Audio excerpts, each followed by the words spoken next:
Thanksgiving yesterday has many of us feeling just a little bit sluggish and maybe starting to think about the holiday season getting back to the gym. Well, the gym and fitness industry we know is entering a very critical time. It's worth about $7 billion with several franchises and companies vying for consumers.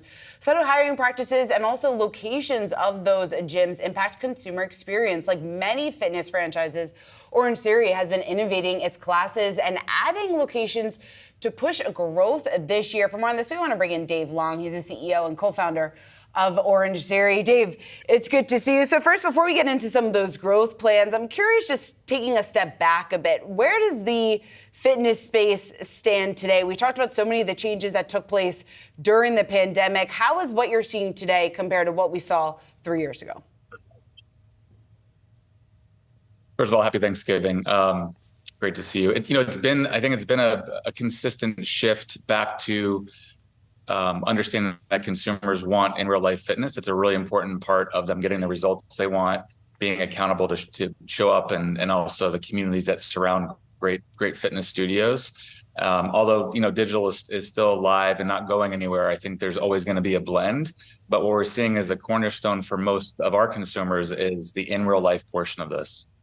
Dave, I always love getting your insights on the fitness space here, because when I think about my own experiences, and I've been to a couple Orangetheory sessions. I went to one most recently, and our team knows this very well, Birmingham, Alabama. And it's amazing how replicable the experience is across locations here and what your staff is able to do. But all that considered, when you think about pricing mechanisms, especially in some of these different regions where consumers are thinking about how much they're paying for a single class, or if they're getting a package, or just how much they're spending into that experience, have you seen that have to moderate, especially given the fact that many consumers, perhaps around the Thanksgiving table this year, inflation might have been a topic of conversation? Yeah, it's a great question. It's been very top of mind for us. And we've even gone through some small price increases over the last few years. I would say we're probably still behind the curve of what a lot of pricing is for studio. And we have done a little bit more promotional activity. What we really understand is that we need to show the value to the consumer. And so, offering a trial class to come in and try it, or even a promotional offer for the first period of time has been really effective, because once the consumer comes through and they see how effective and different what we have to offer is, it kind of takes price out of the mix at that point. Whereas if they don't know what Orangetheory is and they're just looking at a price point, I think in their mindset could be very different. When you say behind the curve in some of the pricing strategy, does that mean further price increases could be expected? It's very much a regional outlook that we take, and it's something that is looked at by the franchise network, because ultimately they have control over the pricing that they look at a couple of times a year. Primarily, what we're looking at is what are the things that we can impact to have our members have adherence, where they stay with the brand consistently, multiple times a week, because that's where they see the value, because they're getting the results. And what we're looking at is length of stay. How long does a member stay with us? And when they leave, how soon after do they come back? So that's really the driver that drives pricing and drives everything else that we do. Dave, what are you seeing on the worker front in terms of the labor shortage? We've talked about that time and time again, affecting maybe some of your other competitors within the industry. Are you able to find the workers that you need at this point in order to run the number of classes that you had initially planned? We are, and I think we've built a reputation and a muscle over now 14 plus years of being just a fantastic place to work. Obviously, our franchisees govern and lead their staffs all around the world.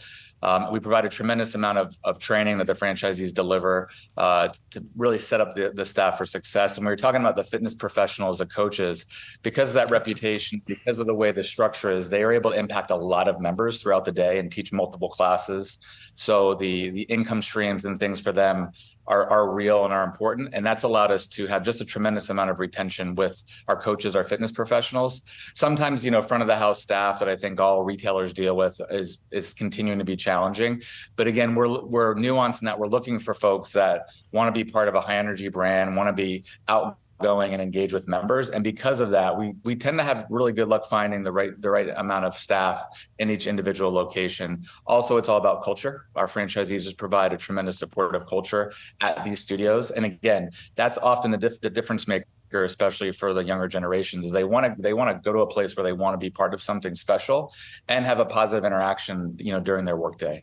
Dave, just a fun one for you, and we only have about 15 seconds here, but the treadmill makes a big difference at a lot of these locations too. I've tried out a couple of your competitors, the treadmill, some of them manual, and then they, of course, have kind of the hybrid functionality with it. And it jumps a little bit when you're switching gears here. What is the strategy in making sure that you've got the equipment that people are going to want to come back, continue to use, and feel like they're getting a good workout? Because I don't know, man, I didn't love it. We did a class together recently too. So it goes back to R&D and making the experience perfect for the members. We've been perfecting this treadmill with our partner for now 14 years.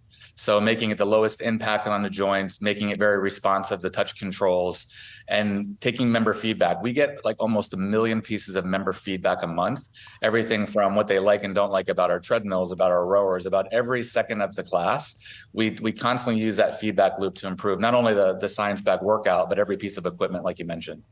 Dave, you just mentioned feedback, and that triggered my memory to something. I believe I read this about you, that you personally answer every customer complaint or every customer inquiry to Orangetheory. Why, and how are you able to keep up with all that?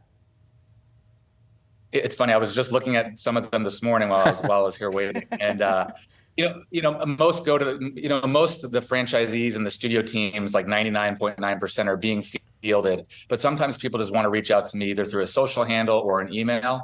And, I just want to know that if they reach out, that I'm going to respond to them. Usually it's finding the best place for them to go so they can get the answer that they're looking for. And there's all types of questions about the workout, about their heart rates. And so I think that's what our brand's about, is about helping people. So for me, it's worth that time each day. And also I get a ton of just really heartwarming stories, and people just want to express what the brand has done for them. So it's honestly a lot more positive than negative, but even the negative obviously helps us get stronger and better.